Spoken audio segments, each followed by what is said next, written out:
Alright, this might be a short video, as I think this is going to lead to a trial or raid, because this quest, it's called Her Last Vow. It's level 50, part of the Manderville line, given to us by Julyan, spelled Julya Nancy, if you were wondering, but I'm pronouncing it Julyan, who seems to be too young for Godbert, and also too young to be,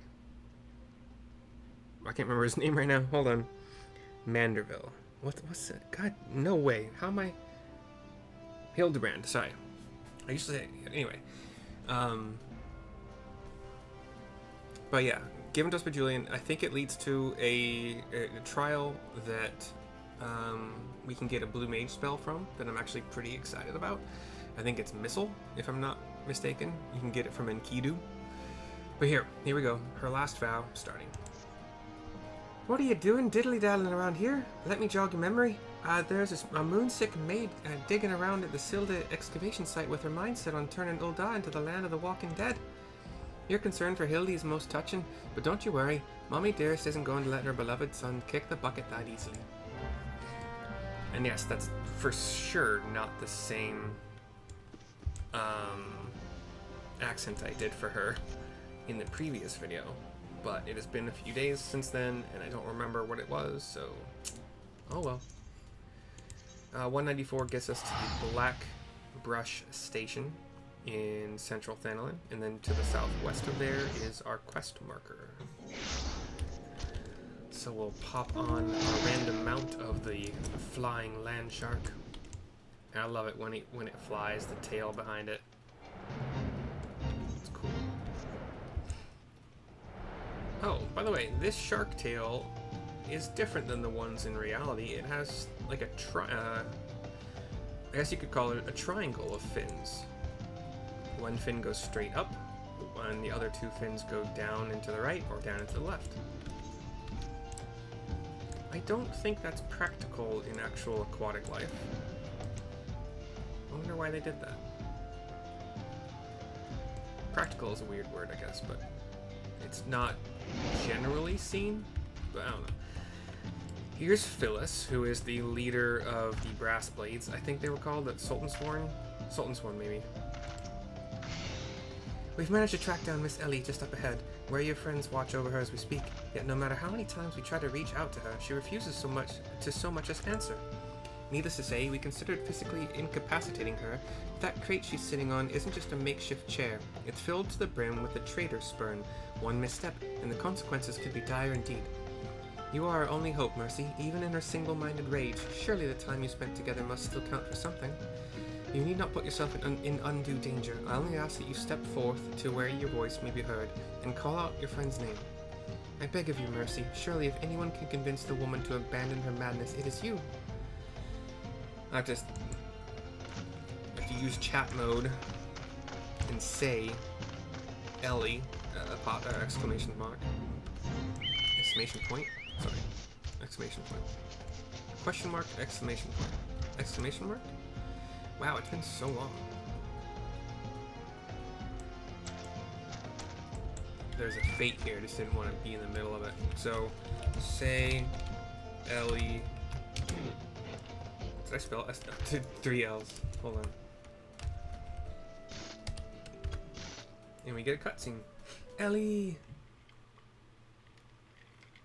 We have her with a sword on a crate, just sitting on it. A box. Just a standard wooden box. Eyes closed. Mercy, I suggest you leave this place while you still can. I bear you no grudge, but should you so much as think of interfering, I'll not hesitate to turn you into a zombie too.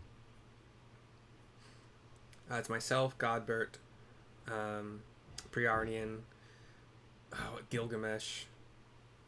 So it was you after all. Consider me disappointed, says Priardian. She just looks down, or closes her eyes, head down to the right again.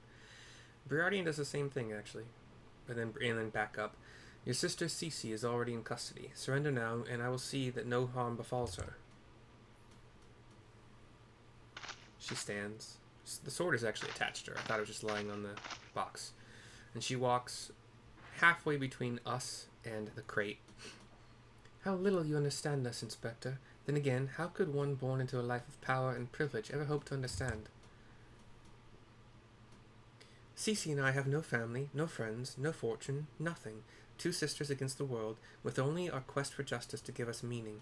Long ago, we made a vow. Should the worst happen, our mission takes priority over all.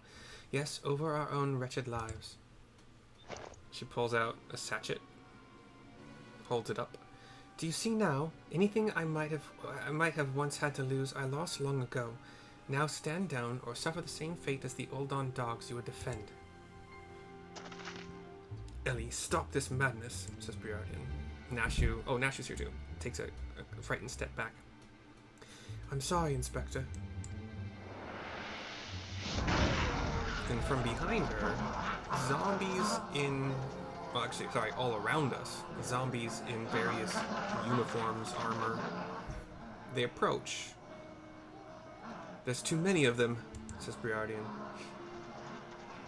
They keep coming. Godbert pulls out his hammer all in a day's work for a mandible man, and now, god damn, it's too fast. He has become almost naked again. He has his golden hammer that started as just like a smithing hammer, elongates into a massive, lit up golden two-handed hammer, and he's just like doing Cloud's limit break, just like hitting people up in the air, smashing them all around. And then one big blast down. Nashu's getting chased by 5 zombies. Gilgamesh awakens, and with one slash of his spear, takes out all 5 of them. Nashu claps. Gilgi is pleased with himself. More zombies come. Just running. These zombies can run, and they are behind Ellie now, as if like backing her up. You only delay the inevitable. I have an entire legion of the undead at my beck and call. Face it, it's only with Inspector Hildebrand's ridiculously good fortune that you even made it this far, and he's as good as 6 fulms under. Be forewarned, girl. Know that I speak from experience when I say, underestimate Hildy, and you do so at your own peril, says Greg. I'm afraid you underestimate me as well. No mere splash of holy water can stave off the effects of the traitor's spurn. I fear the good inspector's luck has finally run out. Godbert. Doll's balls. Is there no end to them? I'm not liking our chances. Greg, was it? Greg nods. Gilgamesh. It's a shame to lose you, Mercy, warrior of light that you are. You might yet have served one last purpose for us. Go forth, my zombie minions. They don't. And they're all in Manderville poses.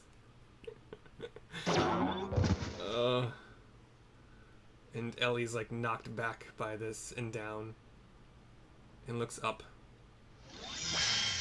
into the sun shining behind him.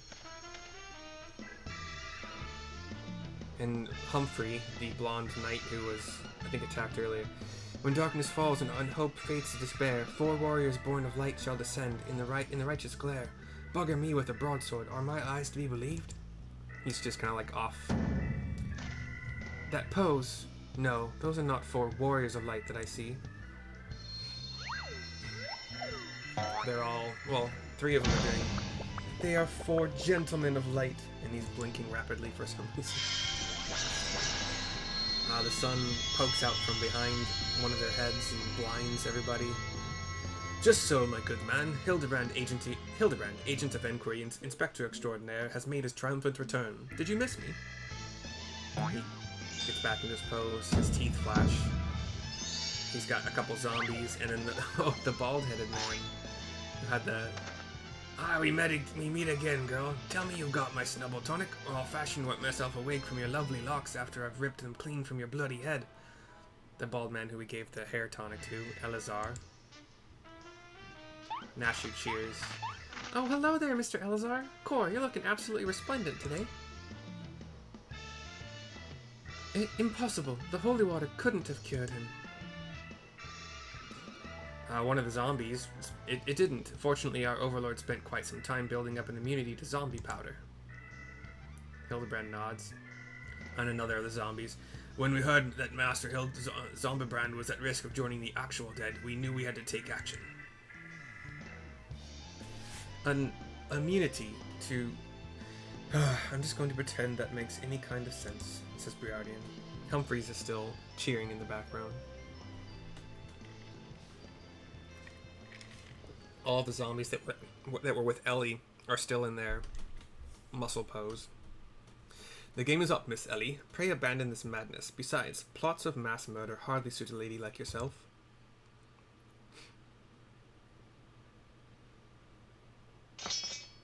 She just kind of falls to the ground, both legs down, kind of holding herself up with one arm. It's over. It's all over. Inspector Briardian, you said there was something you would tell me when all this was through. I imagine you have no words for me now. Ellie, your powers of deduction are wanting. You said that you had lost everything and everyone you had to lose, did you not? As for me, I have found something, someone, with whom I intend never to part. And she looks up at him. He kneels down. I care not if it takes years, even decades. When you emerge from your jail cell a free woman, I will be there. What say you?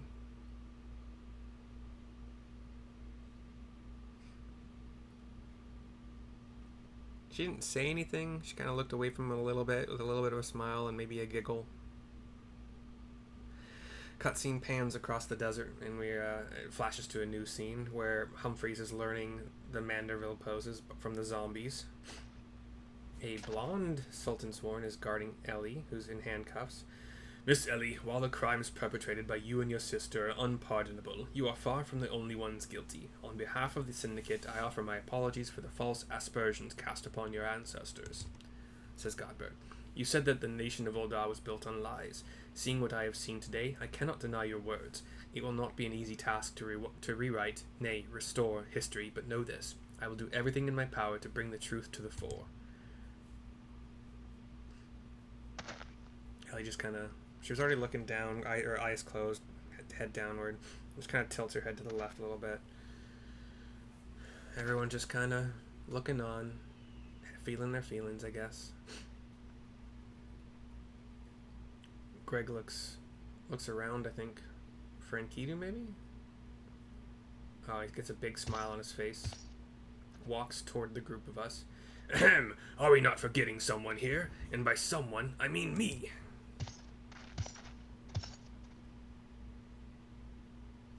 If you're quite done playing cloak and dagger, I require Mercy's presence for a matter of far greater importance. Aye, the time of our too long delayed confrontation is nigh.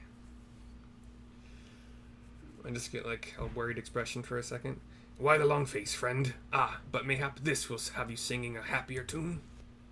He pulls out a sword.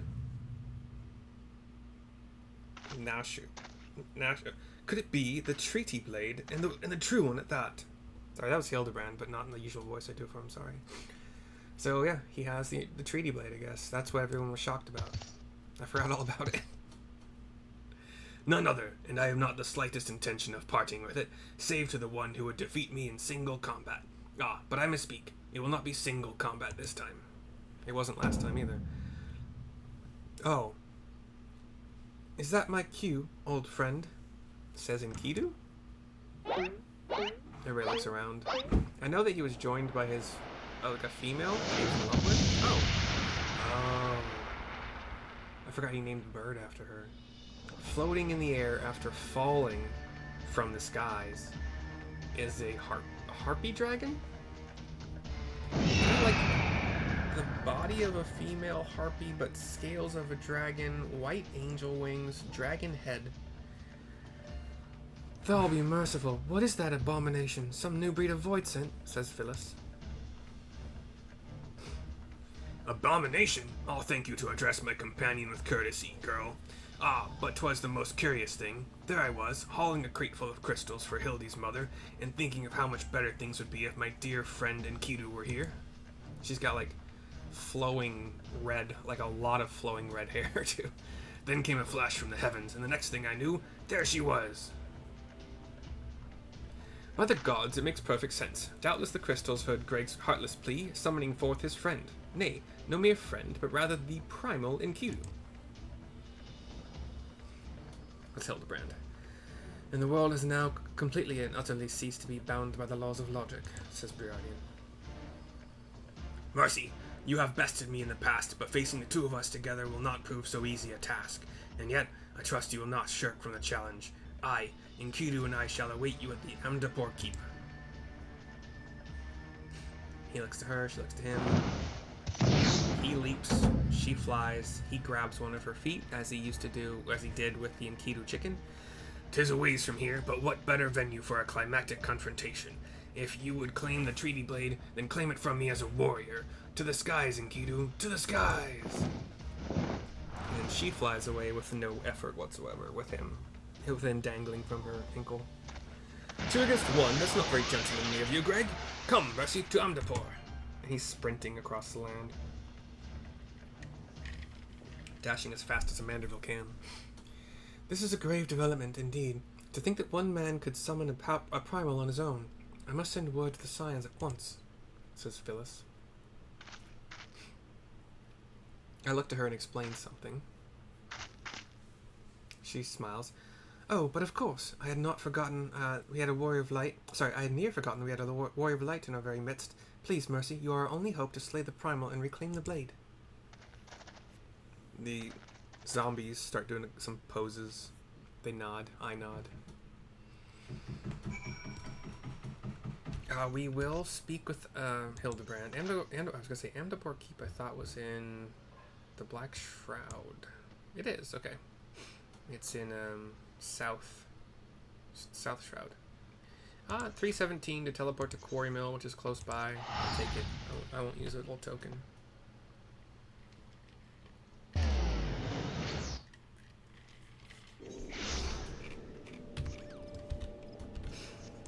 And fly I will on my randomly chosen dragon through the forest. Now, like, there are these stone walls, like ruins,